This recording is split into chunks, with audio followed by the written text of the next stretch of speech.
अस्सलाम वालेकुम dear students, मैं उम्मीद करता हूँ कि आप लोग खैरियत से होंगे। आज का जो हमारा टॉपिक है वो है बजटिंग।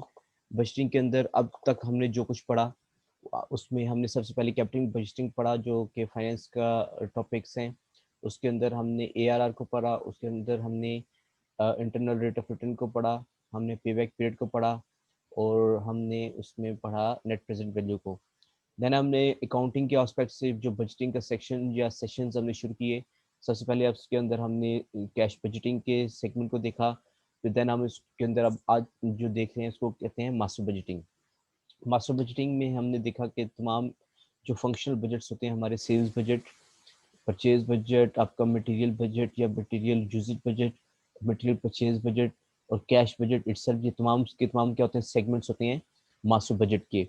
और master budget as a whole, functional budgets जो होते हैं तमाम के तमाम एज ए होल क्या कहलाते हैं, आपके मास्टर बजट।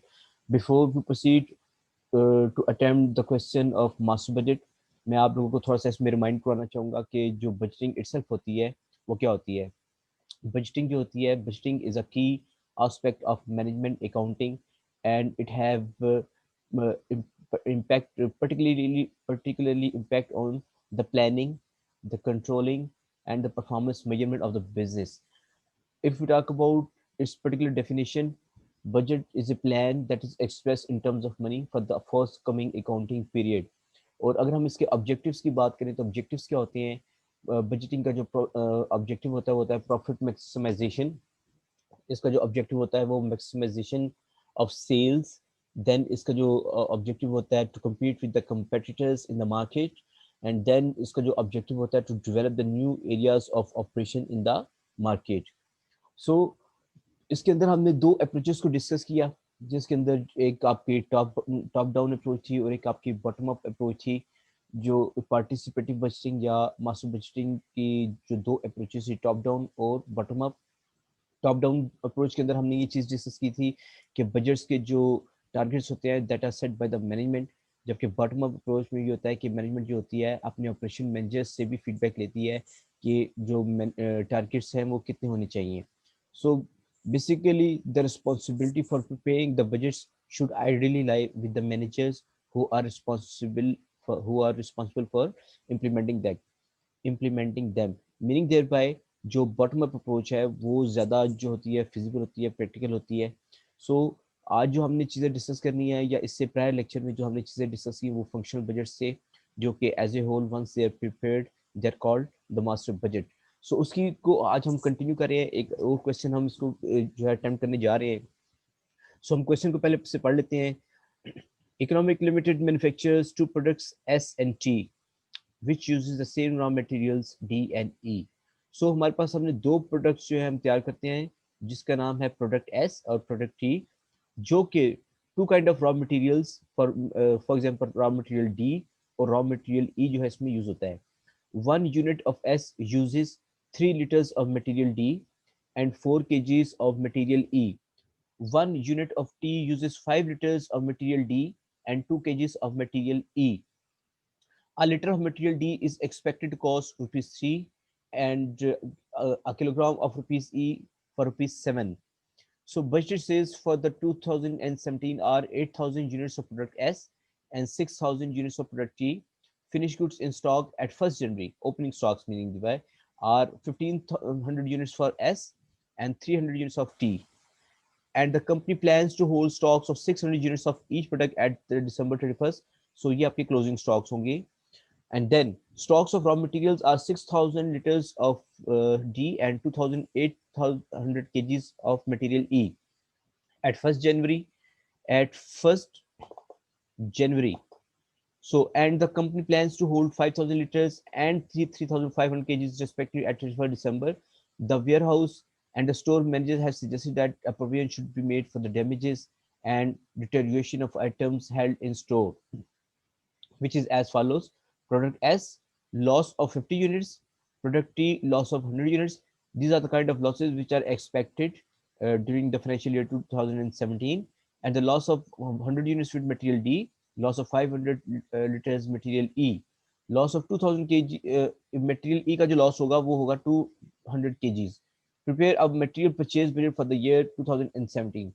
देखिए हमें किसी जो जब हमने मटेरियल परचेज बजट पे करना है तो सबसे पहले हमने अगेन सेल्स बजट, देन आपका प्रोडक्शन बजट, देन आपका मटेरियल यूजेज बजट, देन इसका फोर्थ या फिफ्थ सेगमेंट होगा वो आपका जाके बनेगा मटेरियल परचेज बजट। जब आपको a kind of information that we have just studied इसका की इंफॉर्मेशन गिवन होगी। तो मैंने कोशिश की है कि अगर टेबलेटेड फॉर्म के अंदर इसी इंफॉर्मेशन को ले लिया जाए तो इस क्वेश्चन के अंदर हम देख सकते हैं कि जो आपकी बजटेड सेल्स हैं, जो आपकी बजटेड सेल्स हैं वो आपके पास आ रही हैं, प्रोडक्ट एस की आ रही हैं 8000 यूनिट्स, और उसके बाद प्रोडक्ट टी की आ रही हैं आपके पास 6000 यूनिट्स। तो यही इसका सेल्स बजट होगा। इससे प्रायर क्वेश्चन के अंदर हमने sales budget in terms of quantity और इन टर्म ऑफ वैल्यू किया था। इस क्वेश्चन के अंदर जो कि हमारे पास अवेलेबल इन्फॉर्मेशन है वो सिर्फ ये है कि आपका जो सेल्स बजट है वो आपकी जो एक्सपेक्टेड सेल्स हैं, प्रोडक्ट एक्स की जो है 8000 यूनिट्स हैं और प्रोडक्ट टी की जो आपकी सेल्स हैं वो आपकी 6000 यूनिट्स हैं।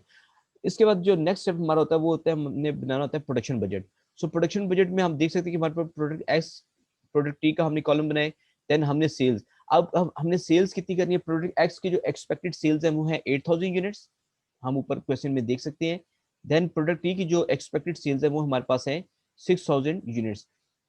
अब जो इसके पैरेलल जो मैंने ये छोटे छोटे टेबल्स बनाए, ये मैंने इंफॉर्मेशन को स्पेसिफाई कर दिया ताकि मुझे बार बार जो है पैराग्राफ के अंदर जाके क्वेश्चन को पढ़ना ना पड़े। सो इन्फॉर्मेशन मैंने जॉट डाउन कर दी है। उसके बाद आप ये देखिए कि ना सिर्फ आपने ये सेल्स करनी है 8000 यूनिट्स, अगर आप प्रोडक्ट एस और टी के आप क्लोजिंग स्टॉक्स देखें, ना सिर्फ हमने ये सेल्स करनी है बल्कि हमने क्लोजिंग स्टॉक्स भी मेंटेन करने हैं, और वो ये हैं 600 units each for product S and product T. तो ये आपकी क्या है, ये आपके क्लोजिंग एंडिंग इन्वेंट्रीज हैं। तो ना सिर्फ आपने 8000 यूनिट्स को सेल करने का टारगेट है बल्कि आपने इसके साथ में 600 यूनिट्स का स्टॉक्स भी मेंटेन करना है। प्रोडक्ट टी के लिए ना सिर्फ आपने 6000 यूनिट सेल करने हैं बल्कि आपने 600 यूनिट्स आपने क्लोजिंग स्टॉक भी मेंटेन करने हैं। इस क्वेश्चन के अंदर एक एडिशनल सेगमेंट हमारे पास आ रहा है लॉसेस का। हम ये भी फोरकास्ट कर रहे हैं कि मे बी के 550 यूनिट्स जो है प्रोडक्ट एस के हम लूज करेंगे इन गोडाउन्स, और जो है 100 यूनिट्स हमसे लॉस होंगे प्रोडक्ट टी के। ये चीजें फोरकास्टेड हैं जो कि प्रायर ईयर की प्रैक्टिसेस को ऑब्जर्व करके बनाई जाती हैं। सो हम क्लोजिंग स्टॉक के साथ यहाँ पे एक एलिमेंट ऐड करते हैं, लॉस। तो लॉस के लिए ये भी हमने मेंटेन किया। अब हम चूंकि बजट बना रहे हैं ना, अभी हमारा फाइनेंशियल स्टार्ट नहीं हुआ, ये चीजें क्या कर रहे हैं, हम फोरकास्ट कर रहे होते हैं। सो अगर हमने ये फोरकास्ट किया है कि हमने 8000 यूनिट्स जो हमने सेल करने हैं प्रोडक्ट एस के, और 600 का हमने उसका क्लोजिंग स्टॉक भी मेंटेन करना है, एंड देन हम इसमें ये भी फोकस कि हमारे 50 यूनिट्स हमारे पास लॉस भी हो जाएंगे। तो ये सारी चीजें इसमें 8000 में प्लस होगी और 100 यूनिट्स जो है यहाँ पे प्लस हो जाएंगे। इसके बाद जब ये चीजें हमने सेल्स के साथ क्लोजिंग स्टॉक को ऐड करना है, लॉसेस को ऐड करना है, और माइनस क्या करेंगे, opening stock. So opening stock इस क्वेश्चन के अंदर है हमारे पास 1500 यूनिट्स, ये हमने माइनस करने से इससे हमने माइनस का साइन लगा दिया, और इसके साथ 300 यूनिट्स जो हमने ओपनिंग स्टॉक का साइन, ये देखें ये हमारे पास है बिगनिंग इन्वेंट्रीज। सो क्लोजिंग इन्वेंट्रीज ऐड होते हैं और बिगनिंग इन्वेंट्रीज में लेस होते हैं। तो अब हमारे पास जो है हमारा प्रोडक्शन बजट वो हमारे पास रेडी है। सो इन तीनों चीजों को देखें, जब हमने 8000 plus 600 plus 50 and then minus 1500 किया तो हमारा आंसर है 7150। ठीक है, अगर अगर मैं किसी भी चीज को यहाँ से स्केप करता हूँ तो आप देख सकते हैं हमारा आंसर चेंज हो जाएगा। लॉस ऑफ 50 मैंने यहाँ से डिसअपीयर किया, 50 को मैंने किया तो ये हमारे पास आंसर आ जाएगा 7150। ये this much of units of product S we have to produce to maintain the sales figure of 8000 units, to maintain the closing stock of 600 units, and to maintain the level of 50 units which are expected to be lost during the financial year. So we need to produce 7150 units for product S and 6400 units for product T.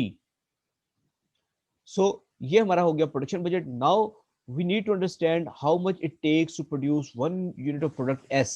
So it takes, here हम यहाँ question को दोबारा पढ़ते हैं। So इसकी second line में पढ़ सकते हैं 1 unit of T uses 5 liters of material D and 2 kgs of material E. ये तो T की होगी इंफॉर्मेशन होगी, and 1 unit of product S uses 3 liters of material D and 4 kgs of material E.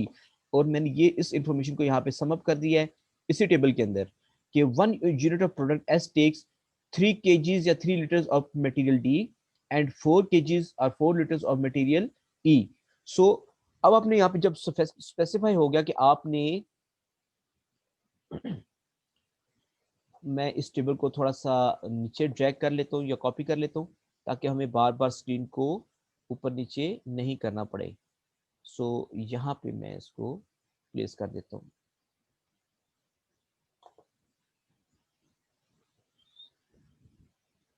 Okay, अब हमने ये देखिए कि हमने मटेरियल यूजेज बजट जो है, मटेरियल एस के हमने कितने यूनिट्स प्रोड्यूस करने हैं, 7150 यूनिट्स हमने कितने प्रोड्यूस करने हैं, 7150।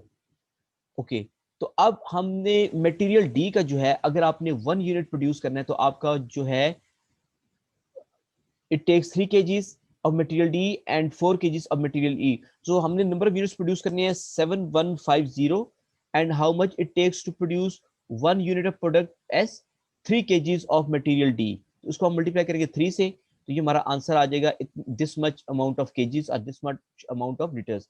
Then हमने 7150 units इसके प्रोड्यूस करने हैं मटेरियल प्रोडक्ट एस के, and it takes 4 kgs, here it is, and it takes 4 kgs of material raw material E. So ये हमारे पास जो आंसर आ जाएगा वो आ जाएगा 28,600 kgs। एंड देन जब हम प्रोडक्ट टी की बात करते हैं तो प्रोडक्ट टी के अंदर हमने प्रोड्यूस करनी है 6,400 units. So to produce 1 unit of product T, we need 5 kgs of material E, material D, and 2 kgs of material E. So 6,400 को हम मल्टीप्लाई करेंगे मटेरियल डी के 5 kgs के साथ, और देन यहाँ पे 6,400 हमने प्रोड्यूस करने हैं, इसको मल्टीप्लाई करेंगे चूंकि हम मटेरियल ई के अंदर है, इसको मल्टीप्लाई करेंगे हम 2 के साथ, और ये गिवन है 2 यहाँ पे अगर आप देख सकें तो। देन अब हमारे पास जो आ गया टोटल नंबर ऑफ केजीज या लीटर्स जो हमारे पास आ गए 5350 आ गए हमारे पास रॉ मटेरियल डी के, और 41400 हमारे पास आ गए रॉ मटेरियल ई के। ये हमने टोटल मटेरियल इन केजीज जो है ना ये रिक्वायर्ड है। अगेन अब हम इसमें क्या करेंगे, अब हम इसमें क्लोजिंग स्टॉक्स को ऐड करेंगे। तो अगर आप इसमें देख सके तो ये रॉ मटेरियल्स के जो स्टॉक बजट्स है हमारे पास वो है एंडिंग के हैं 5000 और 3500, 5000 और 3500। ये हमारे रिजल्ट्स नीचे कैलकुलेट हो रहे हैं। इसके बाद इसमें हम लॉसेस के फिगर को ऐड करेंगे, तो लॉसेस भी जो फोरकास्ट है 500 यूनिट्स हैं इसके डी के, ये देख सकते हैं आप इंफॉर्मेशन को, 500 है डी के और 200 है किसके, मटेरियल ई के। तो इनको तो हमने प्लस कर लिया, और ओपनिंग स्टॉक्स के होंगे वो लेस होंगे, और ओपनिंग स्टॉक्स है 6000 एंड 2000 एट 800। सो आप ये देख सकते हैं कि हमारा जो है मटेरियल परचेज बजट जो है हमारा वो हमारे पास हमारा इसमें रेडी हो गया है। Sorry, material total material to be purchase in kgs, ये जो मटेरियल है ये हमारा इन केजीज है। अब इसमें हमने ये देखना है कि अब हमने इसकी value materials to be purchase in kgs वो हमने इसमें कर लिया है, फाइंड कर लिया है। अब हमने इसकी वैल्यूज फाइंड करनी है। तो मटेरियल डी का जो आपने फाइंड करना है वो है 52950, और मटेरियल ए का जो है वो है 42300। और इन दोनों की जो प्राइसेस हैं, इसकी थी ₹3 पर केजी और इसकी थी ₹7 पर केजी। ये मैं आपको यहाँ से एक व्यू करा देता हूँ। ये इसकी मटेरियल की प्राइसेस आ रही थी कि मटेरियल डी की जो प्राइस थी वो थी ₹3 पर केजी और ₹7 पर केजी थी मटेरियल ई की। सो अब हम यहाँ पे क्या करेंगे, this much quantity of material when it is purchase at ₹3 per KG, तो आपका जो परचेज बजट आएगा 52950 इंटू ₹3, ठीक है। और उसके बाद आपका यहाँ पे जो फॉर्मूला आएगा 42300 kgs इंटू ₹7 पर यूनिट। तो ये आपकी जो मटेरियल परचेज बजट की जो आपके पास आ गई हैं, जो कि इस क्वेश्चन के अंदर हमारी रिक्वायरमेंट थी, वो फिगर्स हमारे पास आ गए हैं। 158850 for raw material D and 296100 for raw material E. So इन दोनों को जब हम सम अप करेंगे तो हमारा जो रॉ मटेरियल परचेज बजट आएगा इन वैल्यू वो हमारे पास आएगा 4,54,950। सो इन ऑल कहने का मतलब यह है कि अगर आपने रॉ मटेरियल परचेज बजट बनाना है तो सबसे पहले आपको सेल्स बजट को देखना पड़ेगा, देन आपको उसमें प्रोडक्शन बजट को देखना पड़ेगा, देन आपको material requirement budget in KGs और इन लीटर्स उसको देखना पड़ेगा। जब हम ये थ्री काइंड्स ऑफ मटेरियल्स के बजट बना लेंगे, then we would be able in a position to draw a raw material purchase budget. So ये तमाम बजट्स के जो सेगमेंट है, sales budget, material usages budget and production budget and then raw material purchase budget, ये तमाम के तमाम आपके फंक्शनल बजट्स कहलाते हैं। और as a whole now we have got the results, क्योंकि हमारे पास जो रिक्वायरमेंट थी वो क्या थी, इस क्वेश्चन के अंदर रिक्वायर्ड क्या था, मटेरियल परचेज बजट हमने बनाना था। सो इन तमाम सेगमेंट्स को जब हमने इकट्ठा किया, एक पिंड कैप्सूल के अंदर इसको हमने इकट्ठा किया, तो हमें पता लगा कि जब तक हम ये 4,54,250 का मटेरियल नहीं बाय करेंगे, हम अपने सेल्स टारगेट्स को अचीव नहीं कर सकते। हम अपने क्लोजिंग स्टॉक को जो टारगेट किया है कि हमने इतने क्लोजिंग स्टॉक्स मेंटेन करने हैं, हमने जो टारगेट किया है कि हमने इतनी प्रोविजन रखनी है लॉसेस के लिए, तो इन चीज़ों को हम तब तक मीटअप नहीं कर सकते जब तक हम 4,454,950 रुपीज़ का मटेरियल बाय नहीं करेंगे। सो मैं उम्मीद करता हूँ कि आप लोगों को ये जो सेगमेंट है मास्टर बजटिंग का या फंक्शनल बजट का, ये आपको समझ आ गया होगा। इन दैट केस अगर आपके पास कोई भी ऐसी क्यूरी है जो कि आप समझते हैं कि हम जिसको हमें डिस्कस करना चाहिए फर्दर, या कोई ऐसा पॉइंट जो कि हम इस लेक्चर के अंदर कवर अप नहीं कर सके, so please note down your questions and I will try my best कि मैं आप लोगों के क्वेश्चन आंसर सेशन को आपकी क्यूरीज को, आपके क्वेश्चंस को क्वेश्चन आंसर सेशन के अंदर अच्छे से एड्रेस कर सकूँ। Thank you very much. अपना बहुत ज़्यादा ख्याल रखिएगा। अल्लाह हाफिज़।